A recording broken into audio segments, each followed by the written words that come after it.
Hello and welcome to the Intentional Soul, the home for the highly functioning spiritual types out in the world. It is here that we look at the world and ourselves through the lens of higher consciousness, connecting deeply to who and what we really are. Now, my name is Tom Ross, spiritual teacher, healer, spiritual nonconformist, and I am your host for these conversations. On the Intentional Soul, we hear not only from me, but from people who are living intentionally, openly, and authentically in their world. We'll hear their stories of personal transformation while sharing best practices and tactics to help you get the most out of this game called life. Now, nothing is off limits as we seek to expand ourselves and our awareness and live, ultimately, our most authentic lives. Let's dive in. All right, with us today is Mirna Vuksan. Mirna is 28 years old, a master's in sociology from Zadar, Croatia.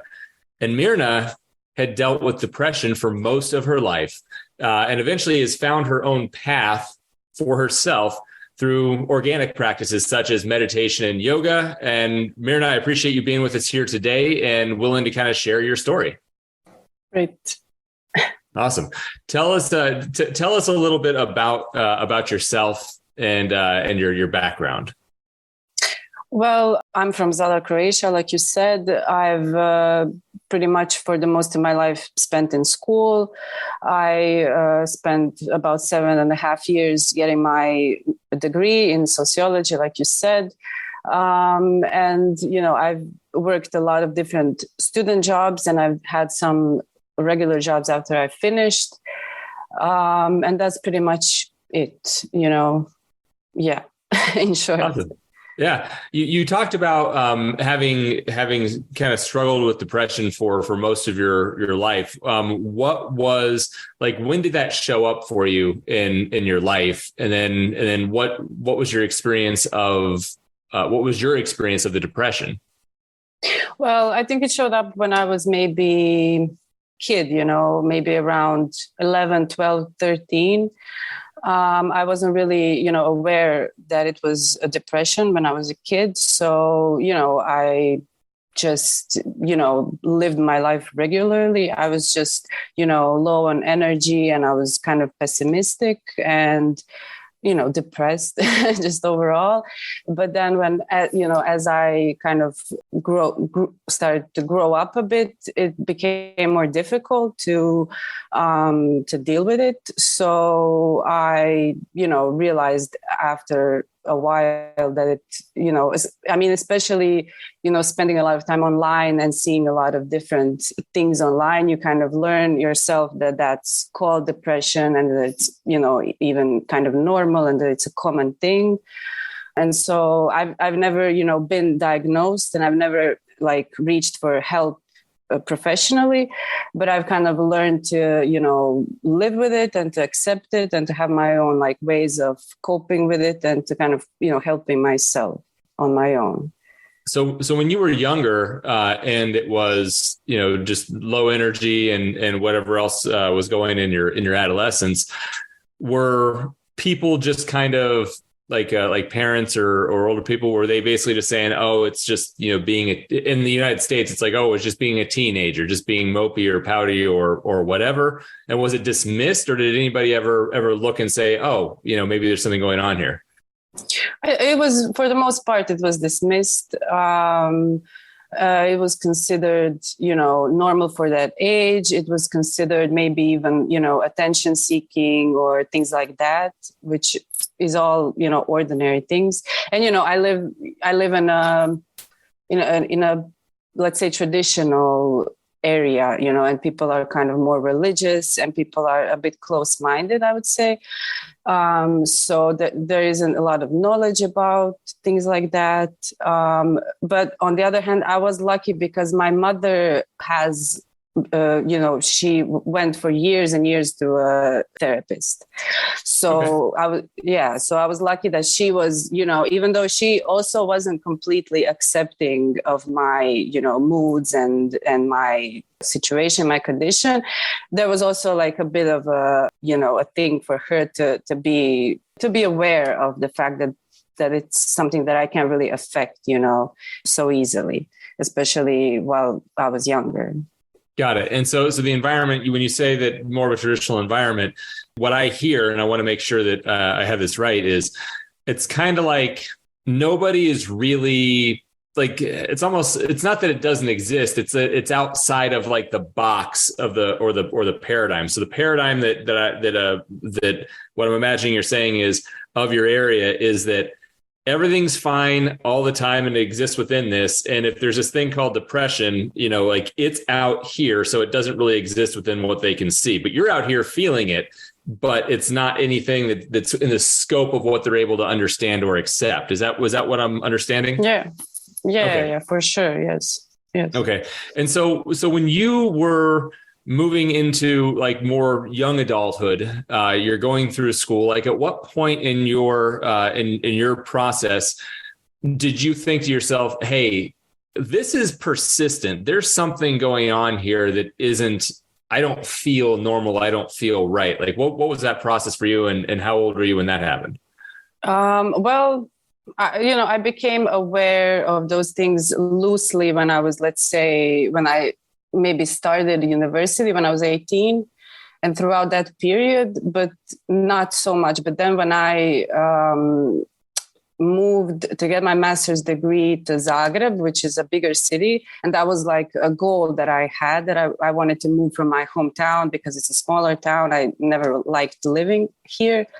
And then I realized more at that point that I was still unhappy and things were even more difficult while I was living in Zagreb for about almost 3 years. And there would even be, let's say certain like breaking points that I didn't have previously. And,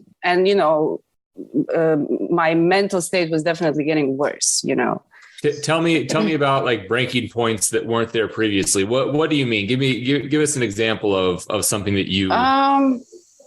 For me, it was a lot of it had to do with again the environment, but it was really difficult for me to be around other students.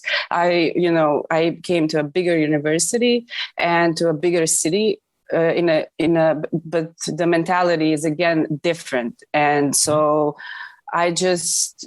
I remember feeling like people were like against me or things like that, even though, it's not realistic. Like people usually don't care that much about you. Right. But you feel, yeah, everyone's minding their business. But I remember vividly at that time feeling like, I had no, allies, no friends, and no one really, like, I don't know. And it was a difference in comparison to the past, because for the first 3 years of my studies, I was pretty good at the university. I was confident. I didn't have any problems going to classes or anything. And then when I moved there, I think it was a combination of my condition and just people being different, a bigger city, bigger university. I really felt, I took a break from university for, let's say, 6 months for sure, maybe more, which was a big deal for me because up until that point, I was like a really good student. I was really interested in what I was studying. And then I kind of quit, because I couldn't deal with it anymore. But I, returned later on, and it was all great. But, it was a big learning process for me. So when did you, and by the way, everybody is in their own heads worried about all of their own life. Nobody even pays attention to what else is going on. But it's a favorite hobby of mine to imagine that everybody's thinking about me, and they're not. So it's true. Yeah. Was it during this period, like the break period, that you moved into figuring out how you were going to handle how you felt, or when did you start coming to whatever it is you do now, which is, I think, a combination of a few different things? It was a slow process. I had to kind of get myself together and to get myself to even, have the energy to get out of bed and do the most simple things. How'd you do that? That's huge. That's a big deal. Like so you're low, you're literally having a hard time getting out of bed. How did you start? Well, for me, it was, I just decided to take it slow and to take everything, one thing at a time, to deal with the things that are most important at that time, and not to think about, for example, the exams or a job or, any ambitions that I had. I had to kind of put that on hold and to focus on the most simple things and to, get myself together so I can, feel better, so I can, even think about whatever I want to do or finish school or, make some money doing certain types of jobs and things like that, So, but the thing that I mentioned when we talked earlier, one thing that really was helpful for me when I was young was that I did yoga for a while. And I still do it for sometimes. And it was really a big help. I don't know how to explain it because, I think that depression is still connected to the physical being, So I think that for me, not even knowing it at the time, I just wanted to try yoga and I went for a while, but I just saw a big difference in my functioning, in my everyday functioning. So I think that was a big help, for me to even be able to say, okay, I'm going to take it slow. I'm going to take one thing at a time and not push myself too much and not be too hard on myself. That was really helpful. So did you just kind of like have this realization that I need to put everything else, if the future that I'm seeing for myself due to being experiencing a depression, if the future that I'm seeing for myself is non-existent or bleak, then it stands to reason that I have to put that over here somewhere and start with my baseline, which is literally could just be getting up in the day and setting up small baby steps and small wins.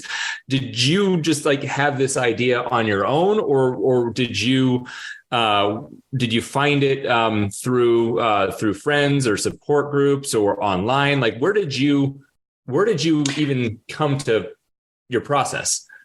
I would say it was mostly on my own, but I think I had a good, base knowledge of these things because I, would read online and things like that, or watch videos or whatever. So, but I pretty much had that idea on my own because I could feel that it was too much for me, all of these things, all of these like responsibilities and stuff. So I just, I just was aware that I had to, that I was, almost like physically you feel like you can't function if you keep all of these things basically like on your back and on your mind all the time. Well, it's a huge deal. Like giving yourself the permission to change and put off things that were objectives or goals for you is not something that's intuitive. That's something that is actually counterintuitive. Most people are like, hey, I'm moving along through life, and then now, towards my goals, even though my goals are now degrading me because of whatever's happened, I'm going to force myself to try and keep this thing the same. And then it leads to different degrees of dissatisfaction and more breakdown. So your intuitive idea to give yourself the grace and the permission to lower the bar and to start at a place where you could build yourself in self-esteem and incremental slow steps is really, it was an incredible gift you gave yourself. So when we talk about yoga, so, there's so much in that is that can be valuable. And even, when you say that the physical aspect of depression, it's almost like a feedback loop, right? It's the I feel a certain way, so I don't take the action because now my biochemistry is involved. It's reinforcing how I feel, which is bad, which is why I don't take the action. So interceding and getting some kind of physical activity or exercise is doing a couple different things. It's making a statement of self-care, even a small one. And the second thing is it's a physiological release and an endorphin release in the process. Yoga is interesting because there's the exercise component to it and the physical activity. And then, for some people, there's a mental, part of it as well. Did you identify in your practice of yoga, were you just identifying with the physical, what was going on in your body, or was there a mental process of that practice as well? Well, for me, since I was still kind of young, I was like 21 when I first did yoga. It was more the physical part because I personally was never the sports type, and I never really did a lot of physical activity, and that was, I think, in my opinion, a part of the problem. But when I was younger, I wasn't aware of this. So for me, it was really, for the most part, at that time, more helpful in the physical part because it just kind of, I think that if it wasn't for that, I think that I would reach a point of, for example, for a point of overflow or just being overstressed, and I would maybe reach out for help in other people because I wasn't able to kind of like maintain this physical part of the problem. And since I was lucky to have done yoga and to kind of get my physical, in order, to get it kind of like to a point that it's a bit more, my body was more healthy, then I wasn't really in need for a therapist or my friends or anyone. I was, luckily able to have the mental kind of like straight enough to talk to myself in a way that was better for myself, because my body was kind of like, I got it like straightened up, So for you, the body getting going through the physical exercise process you were able to be more positive to yourself or more kind to yourself as a result. Yes, awesome. For sure. And do you still practice yoga? Sometimes, okay. Not very. Yeah. But for me, it was more like a cure for that time. And now I do it sometimes, but I try to do, I definitely walk my dog every day. So I consider that a way of exercise. I don't know. I live at the sea, so I try to go swimming and things like that. I try to combine different things. And I would like to expand that part, maybe even go hiking and things like that. Just to expand the physical part. But yoga was like it was like a cure at that time for my mental state, for sure. That's awesome. And then you mentioned, I think, that there was a point in time where you were utilizing like a meditative practice also. Did I see that? Yeah, I do that now still. That's something that I try to do. I think it's a really interesting thing, and it's very popular now. It's been for a few years, probably more than a few years, but I think it's a really interesting practice because there's an interesting relationship between meditation and like the way of life that people have today. So I think that's really important to kind of push meditation as a way of try to combat the stressful, fast way of living that's still present today in people's lives. So you like the push pull of busy, hectic life, and meditation is just like the exact opposite. And you like that dynamic for society. I mean, I think that it would be great to lower the fast, stressful way of life. When did you start? It was even before I did yoga. Okay. Maybe a few months before. I think I tried it for the first time. And is your meditative practice, is it, like a mindfulness? Are you meditating to learn about what you're thinking or how you're thinking or why you're thinking, or like what is it for you, and what benefits do you experience from meditation? Well, at first it was more that part of like figure out your thoughts and maybe quieting your mind and things like that. But let's say that kind of happened. Then I managed to get my thoughts in order, and it wasn't all around the place. And now I just, do it to calm myself down, to deal with stress, to, I don't know, unwind after a busy day, things like that. It's just a way to to relax, let's say, and to feel a bit better and less stressed, you know. So exercise with the dog, meditation, in the and then by an ocean. I love oceans. I mean, sometimes just, if it's, doesn't matter if it's cold, if it's hot, whatever, if my feet are off, my toes are in the sand, and I'm just like looking at the ocean, it's like instant perspective, and for me, that's very grounding, very empowering. So Yes. Since you went into, like the yoga, and you kind of have moved yourself over these years to yoga and meditation, more meditation now, like, what is your experience of your depression, now? Is it still there? To what degree is it there? And then what are you currently doing to kind of still, work with it? Well, I would say still there, because, I wouldn't say that I've managed to create, let's say, a routine to completely get rid of it. So I still, have a low mood sometimes. I don't know why, and I can feel that it's just something that's coming from my body or from my brain or whatever.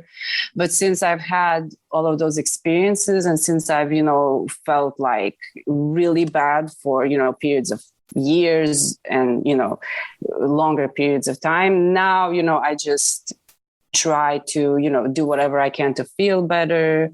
And, at the end of the day, I accept it. Sometimes I just accept that I'm just feeling a bit low. It's not the end of the world. It's going to pass, because I've seen it already. I've seen it pass so many times.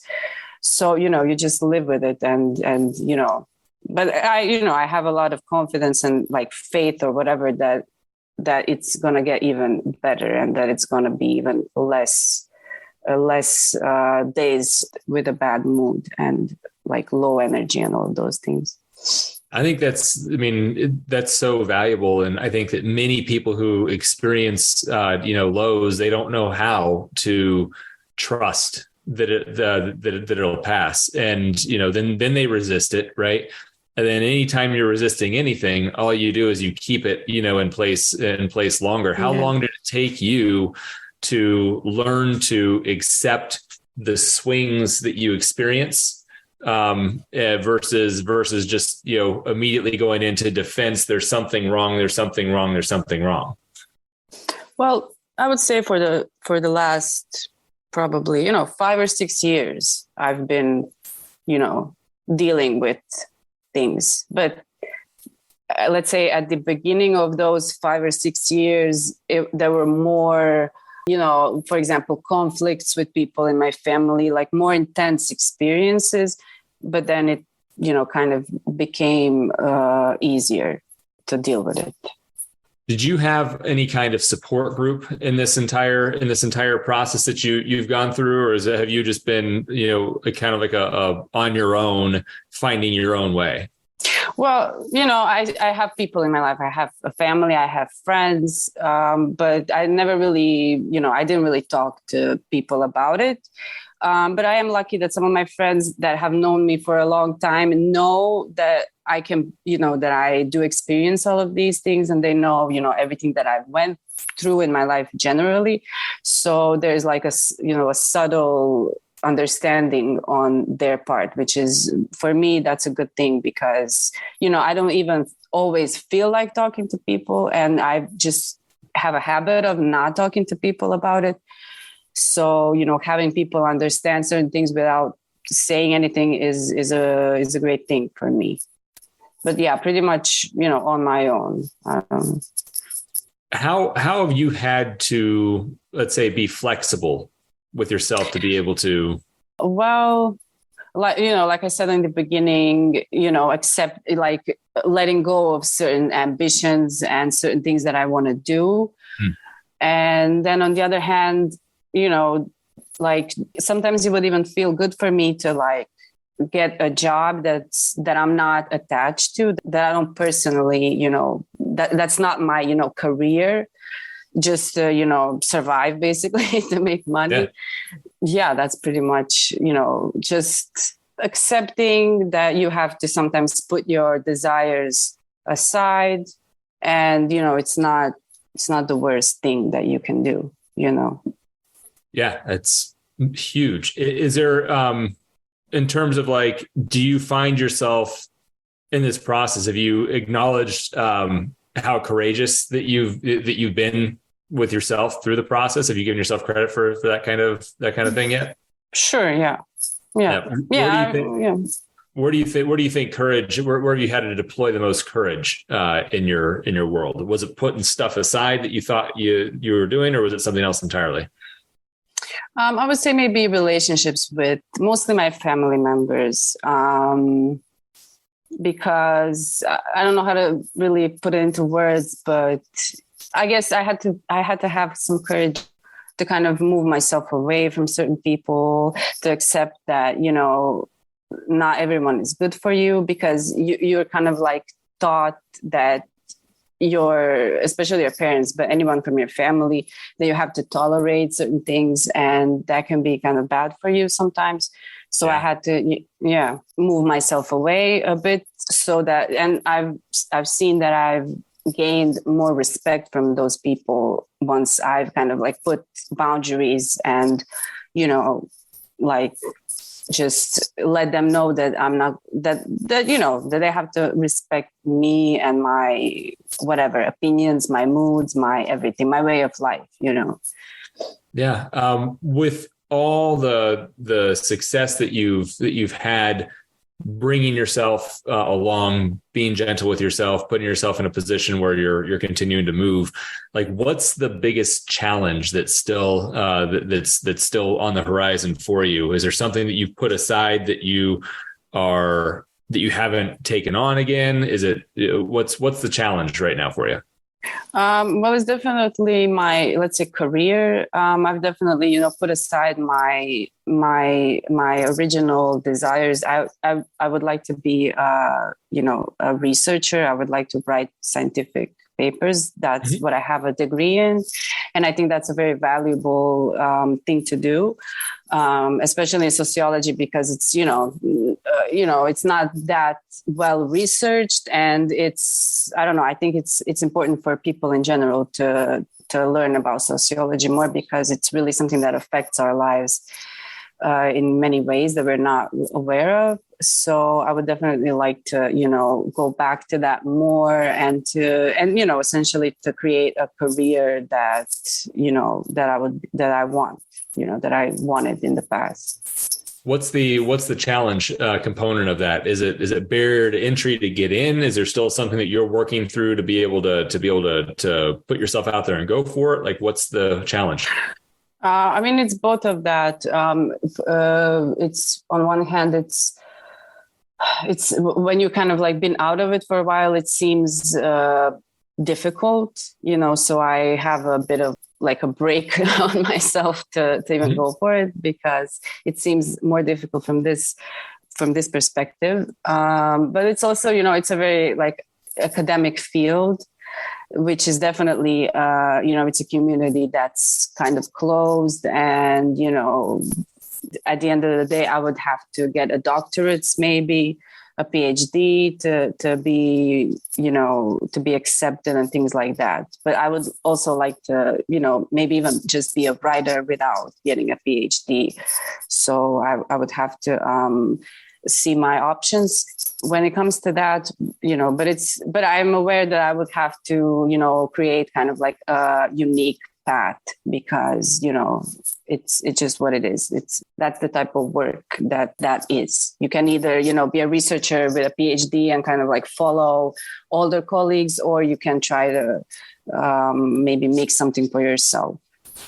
Well, you've already exhibited the remarkable ability to chart your own path and make something for yourself, just in what you've experienced, and how you've managed your the depression that you've experienced, and I would offer that there's probably still like a little bit of how you were relating to your career path, and like what this thing called sociology still is, that you're still relating to that from that old framework a little bit. And there's probably a gift that you can give yourself, where like accepting that like what I like that ultimate goal throw what it looked like out the window and then do exactly what you did, which was like, what's the lowered bar?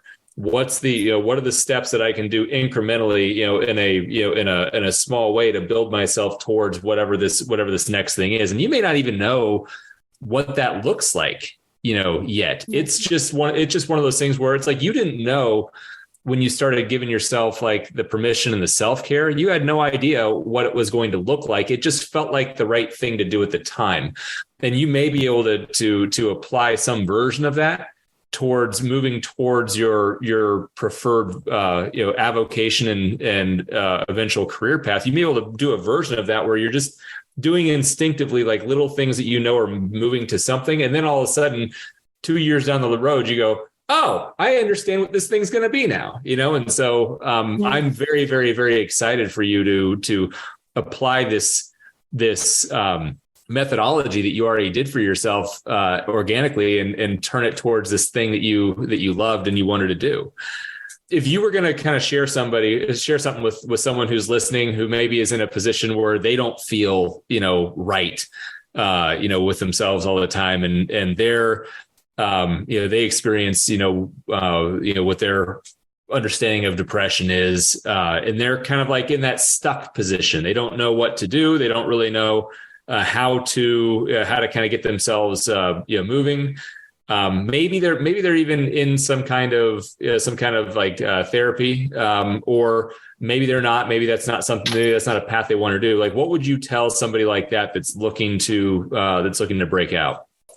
Well, one of the things that I would say, which is maybe a bit of a cliche, is, it does get better when you kind of make yourself to make those steps and to really kind of like ask yourself what you feel like doing to get yourself to feel better.